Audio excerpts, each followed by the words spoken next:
કામ તો ખૂટતા જ નથી. જો આ ટાંકો ભરવા માટે તે ટાઈમ કાઢવો પડે છે. જો અગાસીમાં આવવું પડ્યું જોવા માટે, એટલે મી ટાઈમ એન્જોય કરવા માટે અગાસી ઉપર ચડી ગઈ હતી.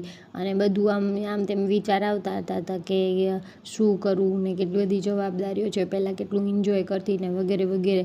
મમ્મી બન્યા પછી આ બધા વિચારો થોડાક ઓછા થઈ જાય છે. પછી આપણે એમાં એટલા બધા બિઝી થઈ જાય છે ને કે આવા વિચારો આવતા બંધ થઈ જાય. પહેલાં મને એવું લાગતું કે મેં મારું અસ્તિત્વ ખોઈ દીધું છે, પણ જ્યારે હું મારો આવી રીતે મી ટાઈમ એન્જોય કરતી હોય ને ત્યારે હું એકદમ રિલેક્સ થઈ જાઉં છું. ને જો આવો નજારો ને એમાંય અત્યારે મોન્સૂન કમિંગ સૂન છે એટલે કેવી મજા આવે. બસ કંટાળી જાવ એટલે અગાસી ઉપર ચડી જવાનું ને મસ્ત પોતાની એકદમ મી ટાઈમની વાઇબ માણતી હું કંઈક નાસ્તો કરી લઉં છું અને બસ આવી બધી મૂંઝવણો દૂર થઈ જાય છે અને મજા આવી જાય છે. અને ક્યારેક તો છોકરાઓ સાથે જ પણ ટાઈમ સ્પેન્ડ કરી લઉં છું. એટલે જ તે જો આવી ગઈ છું આજે અગાસી ઉપર એકલી નાહી ધોઈને મસ્ત ટાંકો ભરવા માટે. અને બસ જોતી જઈશ ને ભરાઈ છલકાઈ ન જાય ને નહીંતર અમારું ફળિયું આખું ગંદકી થઈ જાય.